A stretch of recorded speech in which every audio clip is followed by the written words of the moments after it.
Hi guys, നിങ്ങളൊരു മത്തി ഫാനാണ്. അങ്ങനെയാണെങ്കിൽ ഈ ഒരു ഐറ്റം ഉണ്ടാക്കി അടിപൊളി എന്ന് പറഞ്ഞാൽ അടിപൊളി. ഇതൊക്കെ നല്ല ചൂടടാ. നല്ല മത്തിയും മസാല ഇങ്ങനെ വെന്ത് കണ്ടാ. നമ്മുടെ മത്തി ഫ്രൈക്ക് വേണ്ടി നമ്മളിവിടെ പാൻ ചൂടാക്കുന്നേക്കാളും മുൻപ് പാനിലേക്ക് എണ്ണ ഒഴിച്ചു കൊടുക്കുന്നുണ്ട്.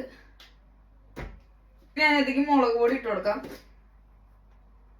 നിങ്ങൾക്ക് എരിവിന് ആവശ്യമുള്ള മുളക് പൊടി ഇട്ട് കൊടുത്തോളൂ. ഞാൻ ഇതിലേക്ക് കുറച്ച് മഞ്ഞൾപ്പൊടി ഇട്ട് കൊടുക്കാം.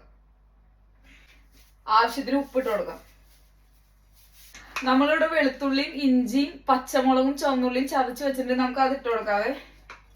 പാൻ ഗ്യാസിലേക്ക് വെച്ചിട്ടുണ്ട്. നമുക്കിനി ഇതൊന്ന് സോട്ട് ചെയ്തെടുക്കാം. അധികം മൂക്കണ്ട, പക്ഷെ എന്താ പറയാ, ഒന്ന് നന്നായിട്ട് ആ പച്ചമണം ഒന്ന് പോണേ.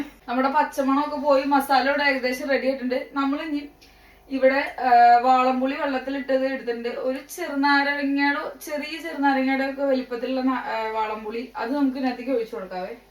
കറിവേപ്പില എടുത്തിട്ടുണ്ട്, വേപ്പില ഇട്ട് കൊടുക്കാം. ഇവിടെ തിളച്ച് റെഡി ആയിട്ടുണ്ട്. നമുക്ക് ഇനി മത്തി ഇട്ട് കൊടുക്കാം. ഞാൻ ഇവിടെ നല്ല കുഞ്ഞമത്തി എഴുതണേ. ഇത് ഫ്രോസൺ ആണ്, ഇവിടെ ഫ്രഷ് ഒന്നും ഇല്ല. അപ്പൊ ഞാൻ അതിങ്ങനെ ഓരോന്നായിട്ട് വെച്ചു കൊടുക്കാം.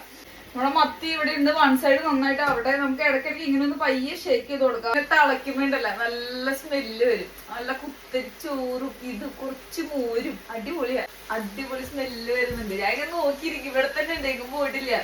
ആ സ്മെല്ല് ഇങ്ങനെ ആസ്വദിച്ചോണ്ട് നോക്കിയിരിക്കുക. ചില്ലി ഫ്ലേക്സ് ഇട്ട് കൊടുക്കാം. ഇത് ഏകദേശം തിളച്ചിങ്ങനെ വറ്റുന്നുണ്ട്. അപ്പൊ നമ്മുടെ മത്തി വൺ സൈഡ് ആയിട്ടുണ്ട്. നമുക്കിത് തിരിച്ചിട്ട് കൊടുക്കാവേ. പയ്യെ മത്തി പോലും അതായത് തിരിച്ചിട്ട് കൊടുക്കണേ, അല്ലെങ്കിൽ പൊടിഞ്ഞു പോകും. ഇവിടെ കിടന്ന് രണ്ട് സൈഡ് നന്നായിട്ടാവുണ്ട്. ഇതിന്ന് വറ്റി വരട്ടെ. നമുക്ക് ഗ്യാസ് ഓഫ് ചെയ്യാം.